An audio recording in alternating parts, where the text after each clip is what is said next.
Paul Fritschner with the brothers, Matt and Tim Stainbrook. Fellas, how you guys doing today? Doing good. Hanging in. Matt, we'll start with you.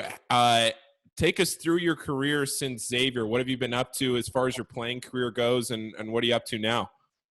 Yeah, so after I graduated, I spent a year in Germany, played in Germany in a small town there and enjoyed my time doing that. Then for the past 4 years, actually, I've been in Spain. I bounced around from different teams within Spain, but really enjoyed that country, enjoyed the people I've met, the teams I've played for. It's a really fun experience. So yeah, that's what I've been keeping busy with basketball-wise. Tim? Yeah, so I played a year of basketball in Spain, and then I came back, ended up getting a job with a company out of Cincinnati, and I ended up relocating to Denver. So I've been out here for about a year, and kind of just been enjoying it, skiing and mountain biking. Yeah. Matt, so I hear that maybe in lieu of an Uber business, you're still keeping up with driving right now with this quarantine going on. What are you doing? Yeah, so I'm a guy who can't sit still. I got to stay busy. So I've joined DoorDash. I've been dropping some food, delivering to people. You know, you got to keep the lights on for some of these small businesses and put food on the table for the people who can't. So I'm filling that role right now. Oh, that's fantastic. Well, I want to start with you guys. One quick question about your playing career at Xavier. What was it like just playing together? What was it like playing at a D1 university? And Tim, you can start. What was it like playing as a brothers, as a duo on the same team at such a high D1 school like Xavier? It was awesome. I mean, it was already easy for us because we spent almost every day together. We were hanging out, either going to class together or just eating dinner together. But on the court, it was awesome. I mean, watching Matt, he's an awesome big man. Just watching him play and being able to just be a part of that and be along for the ride, it was awesome. And Xavier, a top class university and in the Big East and everything, it was just a great ride. Yeah, and I'll echo a lot of the sentiments that Tim said. I think going to the same university as your brother without playing sports is a memorable experience. You get to do so many things that you bond over and you get to experience together. But then tossing in that aspect of playing basketball together at a high level, I mean, we were able to, I don't know, go to Staples Center and play. We were able to play at Madison Square Garden. You don't get to experience those kind of things. So that's things that, I'll hopefully be able to tell my family later on in life. And, we can relish basically those moments that we had. Yeah.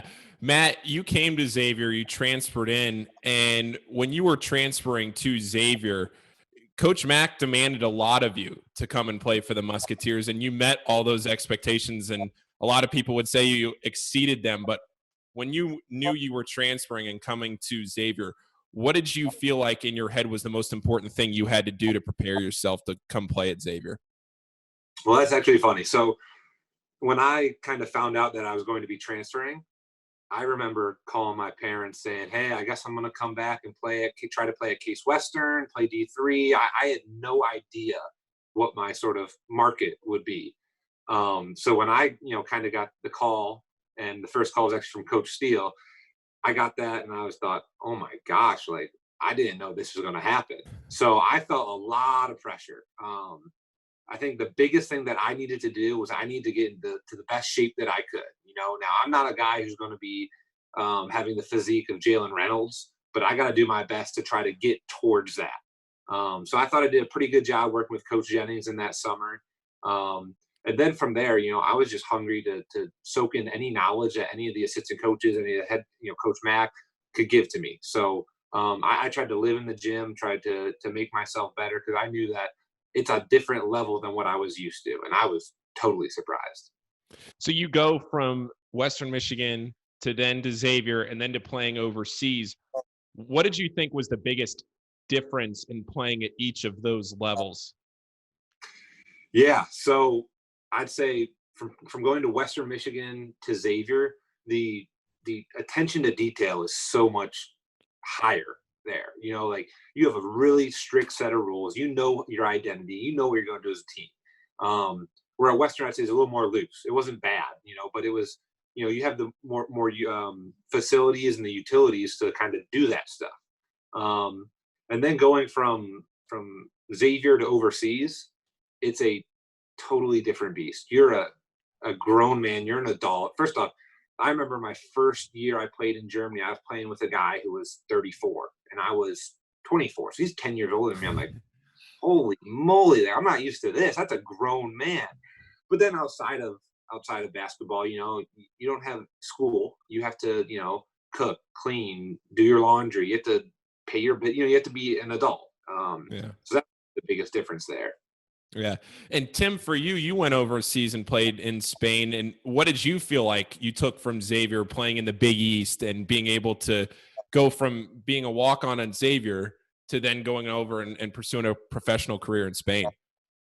Yeah, I think Xavier helped with that attention to detail. You need to know scouting reports. You need to know the plays. You need to know everything about it. And I think I definitely had a leg up with all that stuff going overseas. A couple of guys were just, talented. And it translated to the court a little bit, but not fully. And just being able to know every aspect of the game when it comes to that scouting report or what this guy does or that guy does, and being able to just be a part of the team, I think that really translated to the professional game. Tim, when some fans look at walk-ons and what they do, a lot of what the walk-ons do, maybe the majority of what the walk-ons do, doesn't get seen on the court, because you don't maybe get as much playing time as you might like. But behind the scenes, walk-ons are some of the most important members of the team as far as scout teams and everything else goes in preparation for a game. How did you adopt that role to know this is my role? I have to command it, excel at it, because I'm the one that's going to help those guys be better. Yeah, I'd say at first you kind of don't realize how important it is. And then you get a couple games into the season and you realize the amount of impact you have in practice and how important it is, what you do. So I think it's like everything. You come in as a freshman and there's a little bit of a learning curve. Luckily I had Matt. He was able to help me, and I was down there in the summer before my freshman year, and kind of just being able to understand kind of what the system was and how everything works. So yeah, it takes a little bit, but eventually you figure out how important it is and what your role is and what you need to do. What do you think the most important thing is for the walk-ons, or maybe for the average fan that doesn't see everything behind the scenes? What do you think the biggest contribution for yourself is as a walk-on? Yeah, I think honestly showing up and being the same guy every day and working hard, because a lot of people know it's a long season, but yeah, you add in school, you add in, study tables, everything else. Like some guys, it can get tough on you. And next thing you know, you're showing up to practice with a bad attitude and you're not, helping the guy next to you. So I think just showing up and being the same guy every day and having a great attitude and working hard is probably one of the biggest things that can affect the team. Yeah. Matt, looking at the exposure that you got at Western Michigan and then going to play at Xavier, where you're playing on national television and Fox Sports 1, and you're bringing in some of the biggest broadcasters and all the names, what's it like adjusting to the spotlight to know that everything I'm doing is, I don't want to say being more closely looked at, because it's still all Division I, but at Xavier, there's a higher expectation of, we have to go to the NCAA tournament every year, and there's a spotlight on the Xavier program. So handling all of that, what was the biggest adjustment for you, maybe behind the scenes, transferring from Western Michigan to Xavier? Yeah, for sure. It was definitely, a bigger transition. Just even starting with media day, when you're taking pictures like that, the quality they do, the editing they do, the interviews you do, and like you said, the people that you see, it's a lot different. So, you always have to have that professional demeanor no matter where you go. Like you said, no matter if it's a broadcaster, a TV, someone with their camera, they're watching what you do. When you're wearing the X, you got to represent it in the right way.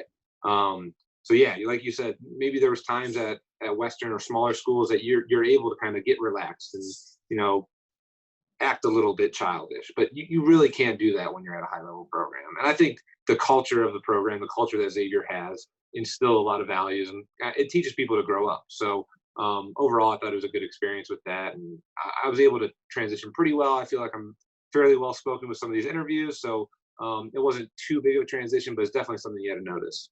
That's something I would want to get both of your thoughts on is the expectations and the culture at Xavier. They talk about the Xavier way. What does that mean to both of you guys after having experienced it for so long? And Matt, you can start since you just mentioned it. Yeah, we sort of talk about that attention to detail. If you're talking about the way they keep stats during the week in order to see who's going to get the gold jersey, that makes you have that winning mentality. The fact that you have to run a 6-minute mile it's nothing more than proving that you have the guts to do it, that you're going to prepare during the summer and get it done. The way that you count the turnovers, that everything that you do at Xavier is attention to detail. It's down to the T how you become a winner, and that stuff translates into life. You start to realize that when you're playing overseas, when you're playing for different teams, sometimes they're not going to do the scouting report that you had in college. So you got to take it upon yourself to do your own, or else your matchup or who else you're going against, they're going to toast you. So that's kind of what they instilled. Tim? Yeah, going off what Matt said, you'll get a couple weeks to learn about it, but once you learn that Xavier way, you better pick it up. You're going to get left behind.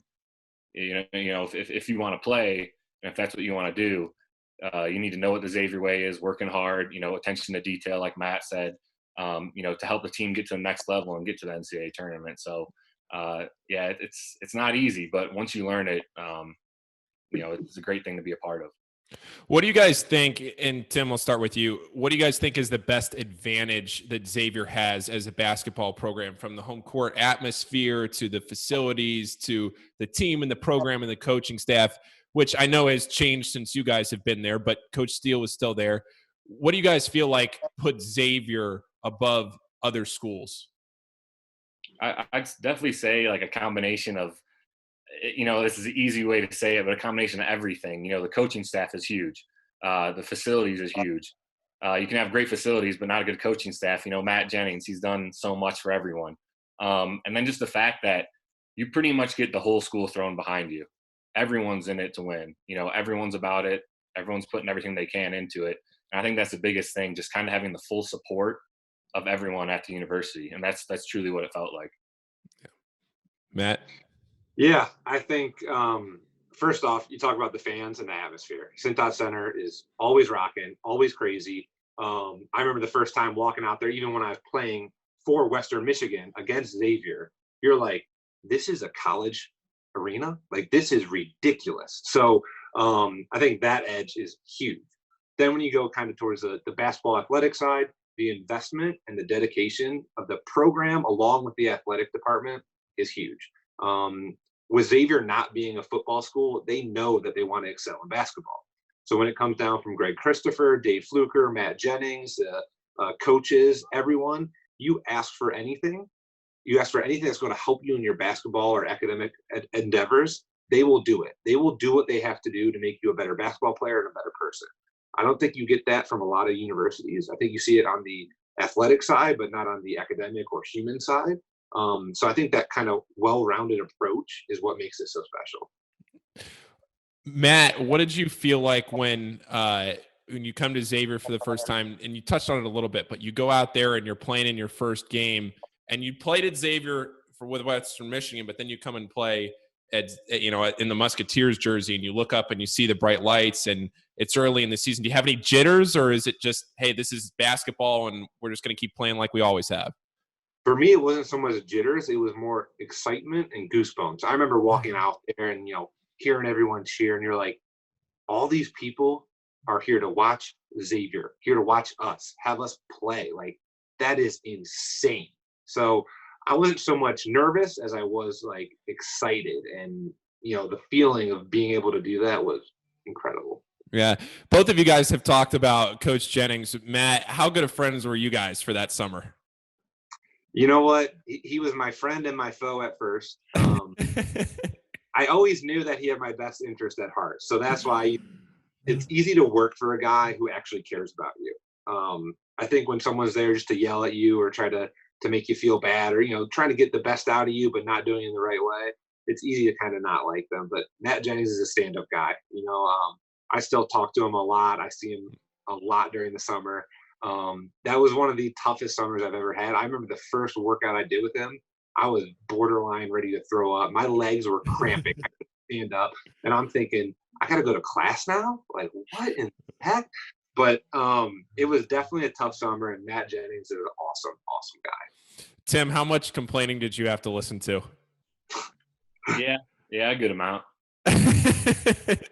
Well, but it sure paid off, right, guys? I mean, after all of that. For sure. It definitely paid off. Yeah. And the facilities, I don't know how much you guys have both been back, but the facilities and the new weight room and the new training room and all of that, how much does that add to the element of being able to get these guys in shape? Yeah, it definitely does. Once again, when you have no excuses, when you have no reason to complain about something, all you have to do is work. So they give you all the implements, they give you all the tools that you need to get better, and you're able to do it. But yeah, that's why I said that investment that the athletic department is making is huge in the strides and success of Xavier. Yeah. Now we'll get into a couple favorites. Then Tim, we'll start with you. What was your favorite game that you were a part of at Xavier during your career?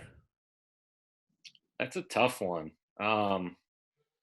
I love the home games, but I also love the road games. I think it was Matt's senior year when we went to Creighton, and that was a big game for us to win to get into the tournament. And, Creighton's always rocking too. I love the atmospheres where it's just rocking. And, so Xavier was always fun, but that Creighton game on the road to get a big win to get to the tournament, that was huge. And that was a lot of fun. Matt? Yeah, same for me. I love playing at home, but probably, if you don't love the D Davis game versus UC at UC, you're crazy. That dude went off. Like, he clutched it like one of the best point guards I played with Samaje Christian. I played with D Dave. I played with a lot of guys. Like, I played with some really good point guards, and that's made me a better player. But that game was that game at UC and D Davis comes in, hits that three, and Trayvon hits a couple free throws. I mean, there's a lot of clutch moments from that game and some growth from guys from that game. Did that stand out to you at the time? Did you notice that, or was it just such a involved game that you were just one thing at a time? Definitely. I thought, at those kind of points, I'm thinking, wow, we got something special. For a freshman Trayvon to step up like that in that moment, you got to have some cojones, that's not something. And, D Davis, I think every game we had someone else step up. You never knew who was going to kind of carry the team. And that's what made us so special and gave us a lot of success. And, the other element of that is seeing UC fans sad. God, that makes my day. Tim, what'd you take away from that game? Yeah, that was a huge game. I think it was big in that next step of being able to go down the stretch and win games, so it was near the end of non-conference, but it was big for those guys to get some good experience against good competition going into the Big East. And and then kind of put it together and be able to get to the tournament and make a Sweet 16 run. I mean, that was huge. Yeah. When you look at guys that matured through their career, obviously Trayvon or JP, they stand out. And you look at where they were as freshmen and their impact freshmen, and then where they ended their career, and maybe a sour note in the NCAA tournament, but two of the most prolific players in Xavier history, and you guys both were able to play with them.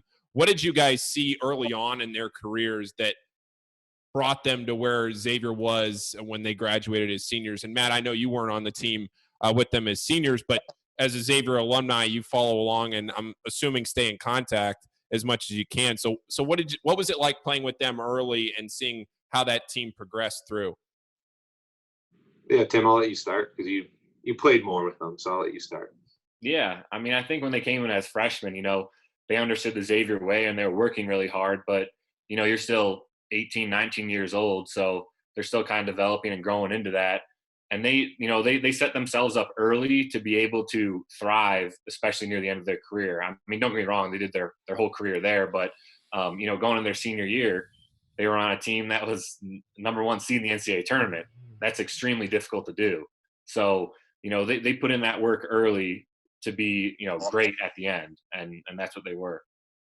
Yeah, I agree. I think both those guys, when you saw them, younger in their career, they were basketball players. They are hungry to get better. They worked. Obviously JP works hard, Trayvon works hard, and I think they both knew basketball. They have a high basketball IQ. So when you pair those two things together, and you pair them along with the the tools and the resources that Xavier has, the coaches and everything, then you're going to get guys who are going to be successful. And that's what they did. Yeah. You brought it up a minute ago, but playing in the Staples Center, obviously playing in Madison Square Garden too, but going to the Staples Center, playing in a Sweet 16, it wasn't the result you wanted, but still a memory for a lifetime to be able to do that. And Matt have a game like you had. Did you what's the memory from that game? Yeah, so I mean, just being able to go play the Big East tournament, and then I don't know, within 3 weeks, play at Staples Center. You played in the two meccas on each coast of the United States for basketball.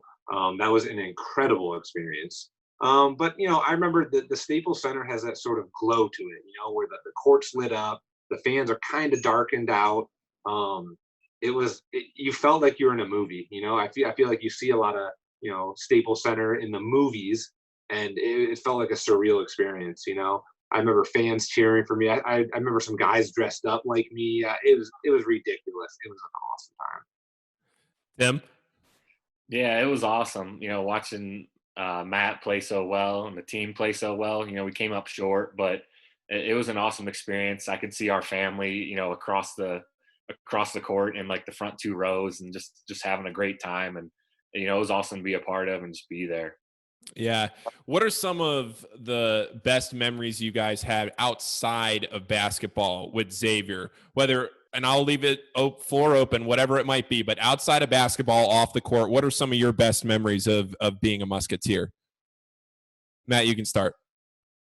Yeah, I mean, honestly, I think it's just the little things. I remember going out to eat with Tim and spending time with him, seeing how classes are going. I remember one time dropping Tim off for his senior year of school. I was back for the summer and able to kind of drop him off for his first day. Yeah, in general, it's, basketball was so much of our life that was basically what we did. But, when we were able to go see a movie together or hang out together, life was slow outside of basketball, and we enjoyed that together. Tim? I think one of our biggest things was, when we would go on the road, we try to, get out and get a walk in or something just to get out of the hotel room, and being able to go to some of the coolest places on the East Coast, with the Big East and DC, and, even going to Providence, like there's the Capitol building there that was right across the street from our hotel. Just getting out and being able to walk with your brother and check some cool stuff out in the United States it was a great time, and I'm thankful for it. So, what was your guys' favorite environment to play in the Big East? You guys mentioned that Creighton game in particular, but to go every year, what was your favorite environment that you look forward to going to? It's a good question. I would say that like a sneaky tough place to play was Seton Hall. They always didn't pack the arena, but their fans were like rowdy. They're yelling at you up in your face. I remember, and I will deny this. This is a theoretical but I remember one time playing at Seton Hall, and some of the student section, which was right next to our bench, was kind of giving me some crap. And on the way out, I may or may not have took a Powerade bottle full of water and squeezed it in his face. I don't know. Can't confirm or deny, but that may have happened. I was right behind you. That was hilarious. Like I was just right there. It was so funny. What did the kid say? I think he tweeted at me later. I mean, he was kind of upset. I mean, it's a harm thing. I remember like security came up to you and was like, "Hey, sorry about that kid," or "Sorry about those kids." Like it was hilarious. It happens. Oh, that's funny. That's funny. So when you look around at the Big East and all these environments that you guys were able to play in, and the travel and how fun the Big East was, what were some of the memories of the non-conference? You guys Xavier brings in some of these non-conference foes, and looking at the quality of opponents and maybe the tournaments that you guys played in, what were some of the memories you brought out of there? Yeah. Well, I mean, we struggled in tournaments when I was there. We were not good. I remember being in the Bahamas thinking like, "Oh, this is going to be a lot of fun." And all of a sudden you're 0-3 and it's like, what is going on? So non-conference was tough, but when you get to travel to those places, and we were able to do well when we were out in California. So, I mean, it was tough. I think the highlight of every non-conference is always UC. And that's something that kind of you play these games before it to build up to that. And we did a good job of having quality teams before that were able to play. And that always made us ready. Tim? Yeah, it was always a difficult non-conference. You know, you want to schedule as many good opponents as you can, and feeling confident and going in and getting those wins. I remember we went to Auburn. We also went to Alabama. Like, not huge basketball school. Auburn now has really become a pretty good basketball school, but even going to those tough SEC schools on the road, it's not easy. So yeah, it is usually always a tough non-conference, but we always fought our way through.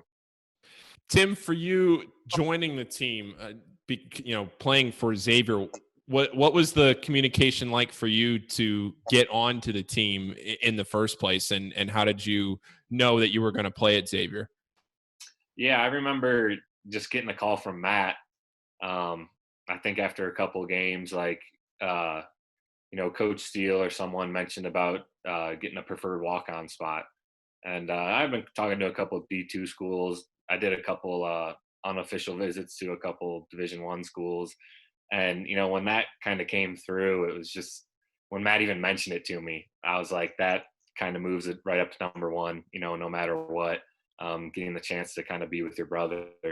And then I think I came down to visit Matt for the VCU game and just kind of talked with Coach Mack. And it took maybe a couple of days after that. And I immediately told him, I'm like, yeah, I'm going to come here and be able to play a couple years with my brother. And you guys actually switched scholarships for the last year, right? To make the math work out for your family? Yeah, we were able to it didn't make sense for him to pay for undergrad, which is more expensive than paying for your master's. So we were able to kind of switch it there and save some money. And obviously, I think, like you said before, that walk-ons are some of the most important members of the team. The fact that I was able to be able to be put in a position to do that, I was obviously a no-brainer for me and for our family. So Matt, you were still in grad school, but you gave Tim your scholarship, right? And you technically were the walk-on? Correct. Yeah. Able to switch. It ended up saving thousands of dollars. Wow. Well, there you go. Brotherly love. Look at that. Look at you guys working together. Finance degrees put to use, Look at us. Who would have thought? So what'd you guys do for National Siblings Day last week? Ooh. Did you guys celebrate at all? I don't know if we did anything specific. We FaceTime so much. I'm sure we did. Yeah. We played, actually, there's a fun game. What? Go ahead. Yeah, we played our family Farkle game, so we did over FaceTime. It's like a dice game. My parents love it. I've grown to love it. Oh, it's all me. Yeah. I mean, as National Sibling Day, good competition. I came in second last. Matt came in last. So that was the most important thing. Fellas, well, I really appreciate you taking the time this afternoon to talk. I hope you guys are both doing well with everything going on right now. Matt, hope the DoorDash is still fruitful for you. I'll stay safe, keep people fed. That's my job. Thanks, guys. Really appreciate it. Thank you. Talking.